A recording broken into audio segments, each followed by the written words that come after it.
It's a pleasure to be here today, talking about building a better hammer, the story of Nuxt 4. My name is Daniel Rowe. I lead the Nuxt core team at the moment. I'm also involved in some other projects in open source. I have the privilege of being a full-time open source maintainer. Aside from Nuxt, I'm also involved in building Nitro. PageSpeed.dev is a fun little project for querying the Google PageSpeed Insights and Core Web Vitals APIs in a shareable way. Regexp.dev, Magic Regexp is a library that makes regular expressions type safe, but is compiled away at build time. Fontaine helps reduce cumulative layout shift in web fonts and improve your Core Web Vitals. Elkzone is a client for Mastodon. Firstcommit.is will find someone's first GitHub commit, and you can find all these and more on my website, row.dev. This is where I'm basically standing at the moment. Only Bali, my cat, has been shut out of the room, but yes, she normally keeps me from writing quite a lot of code whenever I'm at home. She is extremely sweet, but very much needs cuddles when she wants them. I'm talking about Nuxt today and building a better Nuxt and looking forward to the future to Nuxt 4. And if you're not familiar with Nuxt, then I think the key thing about Nuxt from my point of view, it's a framework for building full stack web apps. And it's built on Vue and on Nitro as a server component. The key thing for me is that it's progressive. So the idea is it starts with best practice built in. As much as we can, and then it adapts to you as you grow. As you want to change things, you can. If you need to customize it, you can.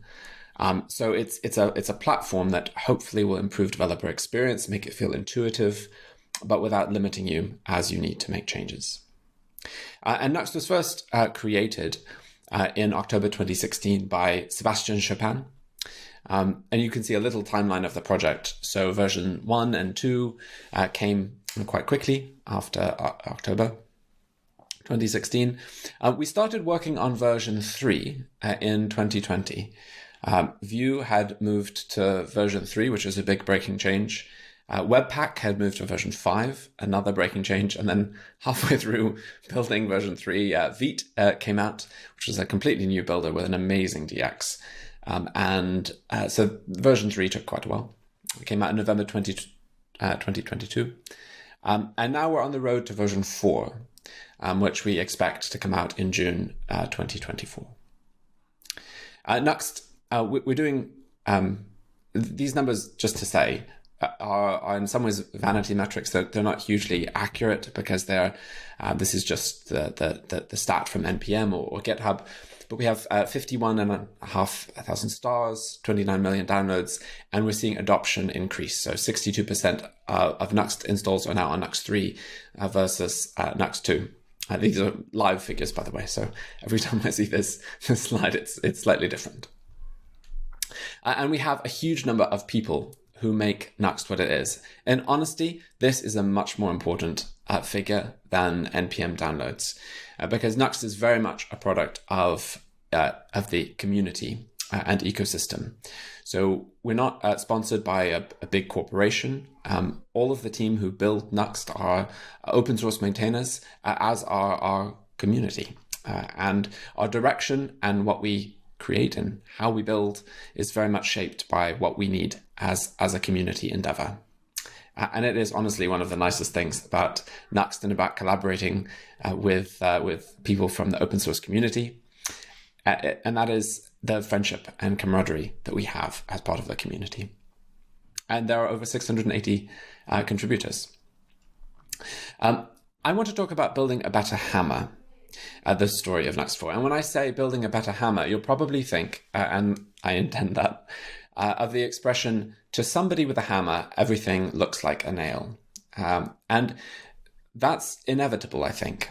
As you gain skill or understanding or awareness of a particular tool in your toolbox as an artisan of the web, it can become tempting to try and do everything with it.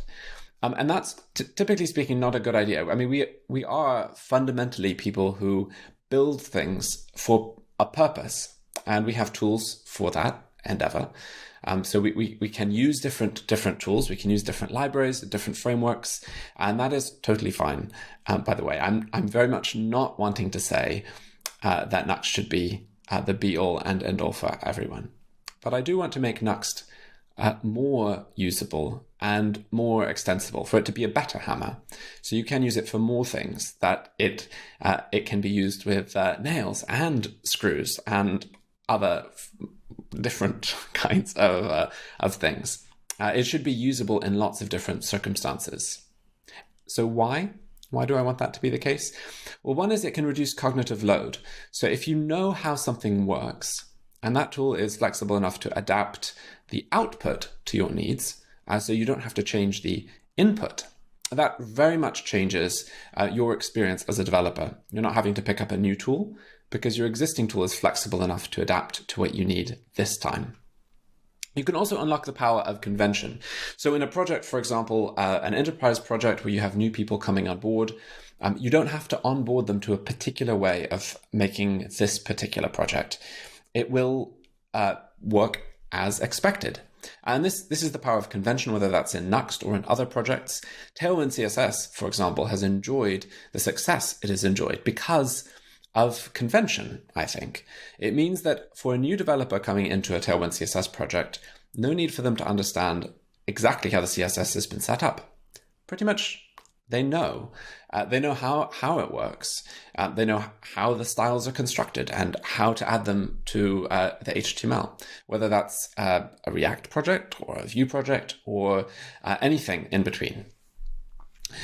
But very much what I don't want, very much the reason I'm trying to make Nuxt for a better hammer, it's very much not to take over the world. This isn't a zero-sum game, and we're not trying to sort of defeat other frameworks. And I think that's one of the things I love about the Vue and Nuxt communities, is that that is not what we are like. We don't want to do that. What we're trying to do is create something cool and amazing and make people's lives better in the process. It's not about taking other people down or squeezing them out. I very much hope we don't see ourselves as identified with the tool we use. But I do want to make Nuxt a better tool for all kinds of purposes. So on the road to Nuxt 4, actually on the road to Nuxt 3, I will say that mistakes were made. Actually, that's not a great way of putting it. Let's say instead we got some things wrong. And I think probably if you just take one look at this little chart of our releases, our major releases so far, you can probably see what we got wrong. Most obviously, we took far too long to get to version 3. And in a way, that was no one's fault as such. There were lots of reasons, good reasons why it took us that long. But I think it's still something we got wrong, and we recognize as a core team that that's the case. And I'd like just briefly to pull out some things that we learnt from that. So one is that scope and time are not both deliverable. You can't both deliver the full vision of what you want and do so in the same time that you forecast for it. Oh, I guess sometimes you can, but if you can't, you have to pin one of those. You can't deliver on both, and it can add a huge amount of stress if you try and do that. It's one of the reasons why we now have a fixed time-based release schedule. So every week we have a patch, pretty much. Every month we have a minor release with features. And every year we aim to have a major release. That's why we're coming up to Nuxt 4 now. We learned about the importance of ecosystem and bringing downstream libraries that depend on Nuxt along with us. So the Vue major upgrade took a long time because of all the packages dependent on it, among which was Nuxt. And then Nuxt itself had lots of packages and modules dependent on it, and they all had to come as well.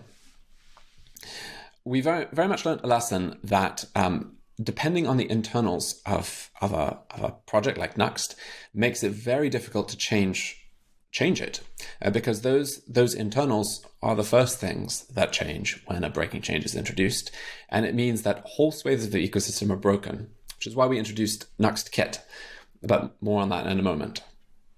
And we learned that repairing a moving car So changing the engine while still trying to keep it moving is maybe a bad idea. So all of those are things that we very much are trying to change about Nuxt 4.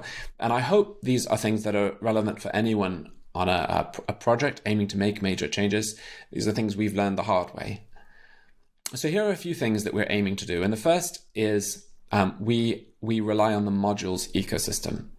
And there are a couple of things I want to pull out about the modules ecosystem that help us as we move towards Nuxt 4.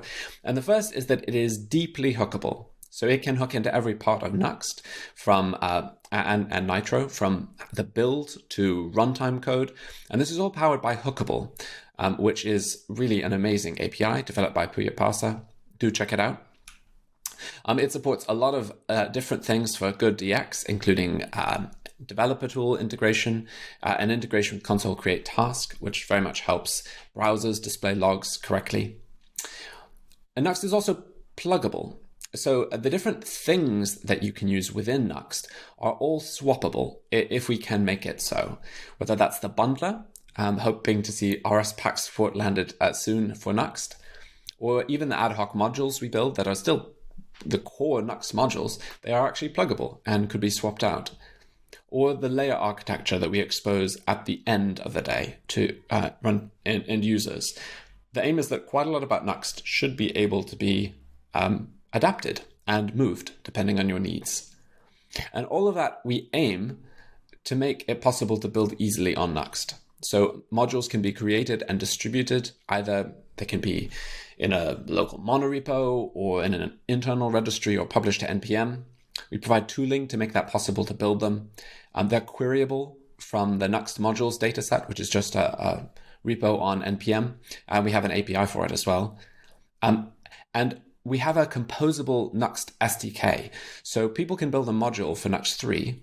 And when we release Nuxt 4, that module should continue to work as long as it's still using any composable utilities that come from that kit SDK.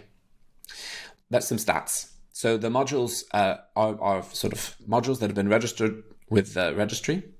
We have over 205 of them. We have 170 maintainers, over 1,000 contributors, 130,000 stars, and 12 million downloads as of today, I guess. And you can look at the stats yourself that way. Just a quick demo of what that looks like for developer experience. So if I fire up a project, which I've got running here in the background, and I open the DevTools, I can see a lot of things about my project, and I won't go into all of these details, but I can open up the modules panel and say search to install a new one. I can install fonts module, which is relatively new. I just built it probably about a couple of months ago, and a number of contributors and I have been sort of pushing it forward quite quickly. So we can install the Nuxt fonts module in the background. Nuxt will restart itself. The module's been added to my config. And now I can do something. You'll see also I have a little dev tool panel here, which shows that we have no custom web fonts being used. I can enable, say, Poppins, and then instantly we get DevTools being updated. We have some information about the fonts that will be used in this project. They're also now proxied locally into the project, and when you build it, it will be part of your project. There'll be no third-party requests. And we also inject some magic CSS so that we get zero or as little as possible layout shift when the page loads. And so that whole experience, we aim to make that as simple and smooth as possible for people using Nuxt. And so any module that can be created, whatever provider it integrates with or feature it aims to solve, we want it to be improving developer experience and reducing that cognitive load and friction as much as possible. We also very much want to prioritize user choice. So one of the things you notice when you start integrating with Nuxt or building on it is that we have lots and lots of swappable integrations. So whether that's our Nuxt image component, which supports over 20 different image providers, whether it's the KV and cache integration or database integration, which themselves support lots and lots of different backends, the aim is that Nuxt wants to expose single primitives that work in a consistent manner no matter which provider you use. So we have over 90 providers, and the aim is that users can pick those based on their needs, but not based on any constraint that Nuxt gives them. This is really very much in our DNA. I would never want the answer for any user asking me which provider to deploy to or which database to use to be dependent on Nuxt. It should always be dependent on the user's needs and what they want to do, whether that's pricing or DX from their point of view, but it shouldn't be Nuxt that limits them. And so we always want Nuxt to be focused on user freedom and independence. And I think that is very much where we're aiming and where we want to be as a project. So looking forward to Nuxt 4, the danger is Nuxt is an established framework. We have a long tail of users depending on us. And that includes enterprises who don't want their products to be broken. And that includes agencies or indie hackers who need to build quickly and they want things just to work. So one of the ways we make that happen is that we focus on stability. So we have that reliable release schedule I spoke about, and we can test before every release against ecosystem CI, which is taken from the Vite project. Dominic pioneered ecosystem CI, which is a way of testing downstream dependencies to make sure that the latest release will not break them. And so we do that before every release. That means we can quite happily launch things that are, we hope, groundbreaking, whether that's server components or build caching, inline root rules, or Nuxt module federation. We can aim to build these, test them, and make sure that user projects won't be affected, but that people will be able to opt in to them. We also have the ability to expose a lot of the testing features that we use in Nuxt via test utils to our end users so they can actually test them as well. We're collaborating with ecosystem CI, so we improve the experience for Nuxt, but also Vue uses ecosystem CI and Nuxt is included in that, or vtest uses ecosystem CI and Nuxt test utils is included in that. We're deeply integrated with each other. And when we're releasing some of these features, we do so in the future and features namespaces so people can opt in to future improvements and also opt back into previous behavior. I'll soon be releasing a downstream testing action so people can benefit from the same kind of ecosystem CI experience, but without needing their repository to be open source. And our aim is that we can expose incremental code migration. For example, when we spot a breaking change with a possible improvement, we can roll that change out via a PR across the entire module's ecosystem. So it will be forward and backward compatible, whether users are using Nuxt 3 or Nuxt 4. And we've already done that for 3 different changes coming in Nuxt 4. And we would expect the same to be true for other breaking changes that we plan to release. So it's easy to opt people in. And we also aim to ship with code mods when we actually do release Nuxt 4 to make the migration straightforward and simple. If you maintain a downstream library, please feel free to open a PR to add it and a test against it to the Nuxt ecosystem CI. And we'll guarantee we won't break it, at least without telling you first. And we aim to commit to the baseline standard. The Web Platform DX is a great project. And I do recommend you check out what baseline looks like on MDN, for example. And there are some exciting new things that we plan to build that I won't go into right now. But all of this is built on the platform of our stability guaranteed by ecosystem CI and other projects. We're also able to look and see how many people use some of the new features we build, and that does help us make decisions about whether what we prioritize. That's all purely opt-in, by the way. You'll have to consent to that if you want us to know, but I would highly recommend that you do because it's really helpful. As a team, we value that. So what about Nuxt 4? I think the first thing to say is it is not about the hype. So the aim is that we follow Semver, which means that we fix bugs and patches every week. We add new features in minors every month. So Nuxt 4 isn't going to be features we've been keeping back. They ship every month. Nuxt 4 is about thoughtful breaking changes. So the opportunities for us to change the API when we need to, in a way which hopefully is opt-in and opt-out. So it's changing defaults, but not breaking your project.